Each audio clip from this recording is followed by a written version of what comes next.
Hello everyone and welcome. Today we're going to tie a small parachute dun. This is, in my opinion, the best way I've ever seen of tying duns. The parachute hackle really makes this fly have a long lifespan and makes it stand completely perfect out on the water. So it's a bit difficult to see this relatively small fly here on the camera, but we're going to tie it in a second and then I'm going to show you. The color scheme on this one is an imitation of the Parachute in Latin. I don't know the English word, but that's the Latin name for this. This is the most common one in Northern Europe. It can sustain some pollution and it's just really numerous. It also has two different generations in a year. So there is a big generation that hatches in the early spring. And then there is another generation that hatches in the fall. So the Parachute tied as a parachute, and as I said, the way of tying parachute like this is, in my opinion, the absolutely best way of doing this. So stay tuned, and now we're gonna tie the fly. So people, today we're going to tie this, and I'm going to show you a trick with some foam to make this fly absolutely perfect. As you can see here, we have a foam here that is the front part of the body, and this gives some more, it gives it a lot more, it will float better, but also it will protect your hackle and your wing, so it will last for more fish. Well, basically, let's get started. There is a lot of different dry fly hooks out there. I'm really fond of the Chemco 103 BL. All my dry fly hooks I use are without a barb. So BL, that's what that stands for, barbless. But if you're fishing places where there really is some really big fish, then you should probably go for the 900 BL from Chemco as well, because it's heavier in the wire and it's stronger. So if I were going to tie for New Zealand or something like along those lines, I'd be using this. But for grayling and smaller trout, then there is nothing like the 103 BL. This is, I think, in my opinion, the best looking dry fly hook ever made. So Chemco just makes some absolutely beauties of dry fly hooks. So the first thing we do is I'm gonna apply some tying thread. This here is a Vevust thread. It's the 0.0. No, 12.0, of course, 0.0, that's, I don't think there's anything called that. But it's a relatively thin tying thread, and we need that in order not to make this fly too bulky and too big. So the first thing we're going to do is we're going to tie down the wing here. And for this, I'm going to use some poly yarn in a grayish nuance. So I'm going to take a small bundle of this, and we only need half as much as we're going to use for this fly, because we're going to double it. So I'm going to, oh, that's far too far down. So I'm going to tie some here, maybe 3 millimeters from the eye, 2 millimeters from the eye. And then I'm going to take two strands of Mitch crystal flash. I like a small amount of flash in a fly like this to make it easier for you to spot, but also to make it stand just slightly out of if you have a really intense hatch. There we go. And I'm going to take this and I'm going to fold it. And then I'm going to tie all the way around this. There we go, to gather up the wing here.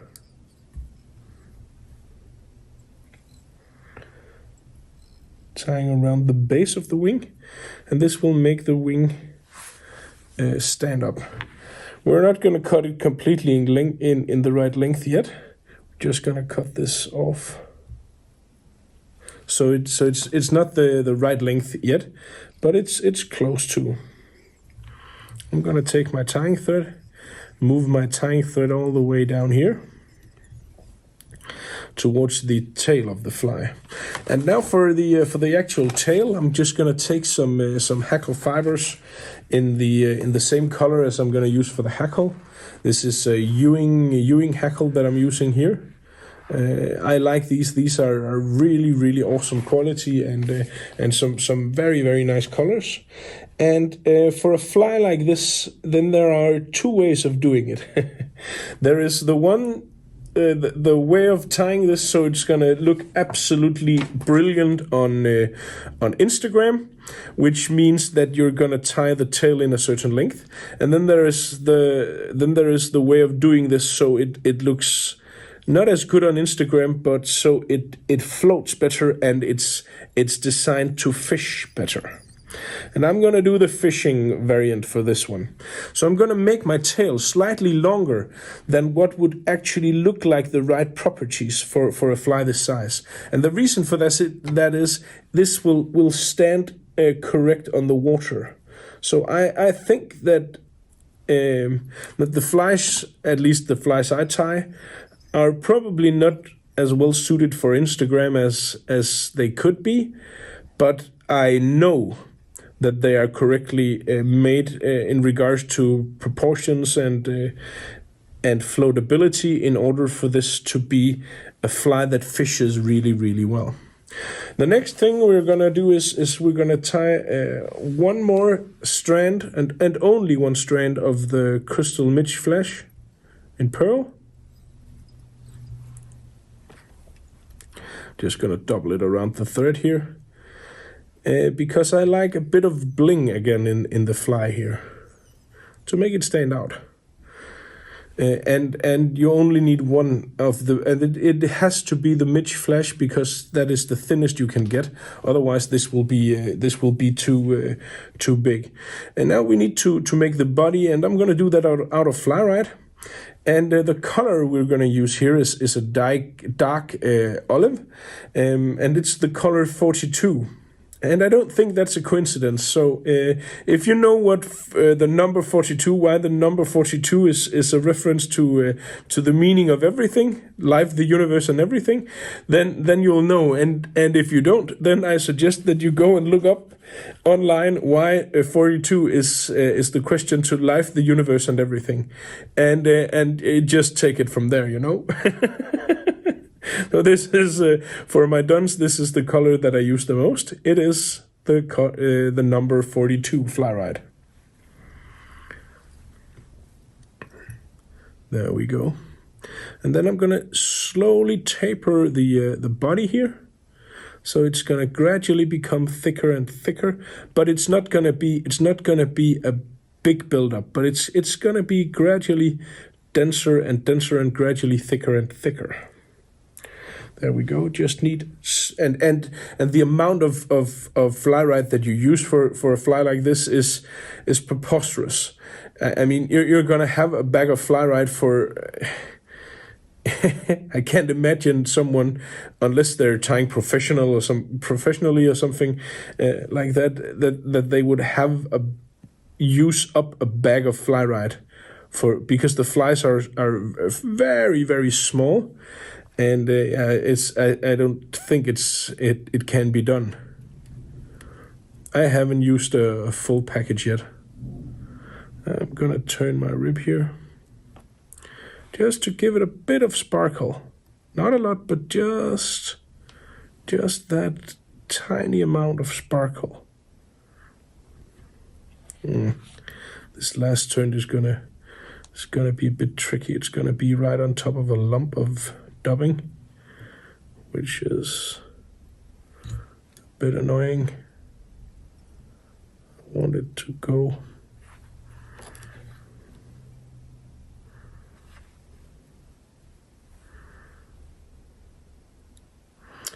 I want my turns to be even. That it can't be done with the body I've made so far. It's pretty close on your side. It's close enough. I mean, the camera here really blows this up in really. It isn't even close on your side. Why is that? It looks fine when I look at it. Oh, that one is a bit. I'm gonna try to mend this. There we go. That's better.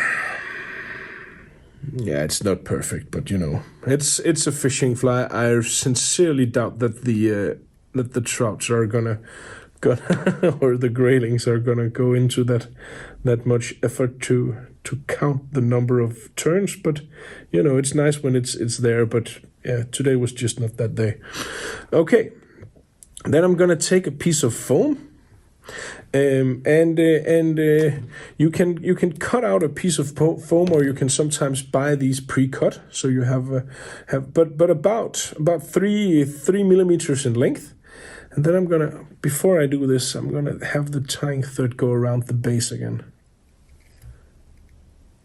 It's okay like this. Then I take my foam and I fold it so it encapsulates the wing here. And then I take my tying thread and I make a loose turn all the way around. Not the hook, but around the base of the wing and the foam. There we go. Tie one more. And one more. And there we have it. I'm gonna pull a little on the foam. So you see that now I'm tying on the base of the wing here, and this is where we're going to finish off the fly here. I'm going to do everything here as well. So I'm going to have the hackle, I'm going to have my whip finish, everything on the base of the wing, and the foam here. This part here is gonna make the fly float even better, give a bit of a contrast, and also because the foam will encapsulate the hackle right here, it's going to make the fly more durable. So this is a way that I've seen this tied by a Danish fly tyer called Morten Øland, which is he's one of my fly tying heroes of all time. He's just absolutely phenomenal, really gifted fly tyer, and I learned this trick from him. Now again with the hackle, you want a hackle that has the right length. And again, for Instagram, it looks really nice if you have, 3 millimeters of really tight hackle that just, gets thick and buff and just really is outstandingly to look at on pictures. But it's not going to be a good fly for fishing. So for this, I'm going to have a hackle that is probably slightly longer than what you would think of the properties. In order for this to look absolutely perfect on pictures. But for fishing, then this is just really crucial that the hackle is slightly longer, because if it's slightly longer, it will keep your fly floating for a long time. I can't see what I'm doing here, so basically I'm taking this, but I'm doing this for your benefit. I'm taking my hackle. It's facing with the upside. It's facing top side up, and then I need to tie this into the base of where I have the hackle and everything. So there we go. I'm gonna take this and pull it tight. And now I'm gonna apply some pressure. Turn this upright. And then I'm cutting away the hackle stem. Then I'm gonna take my hackle plier, put it on the hackle. Again, this is the Ewing hackle. And then I need to turn this all the way around here. And every single turn, I'm gonna try to get it beneath the rest of the turns here.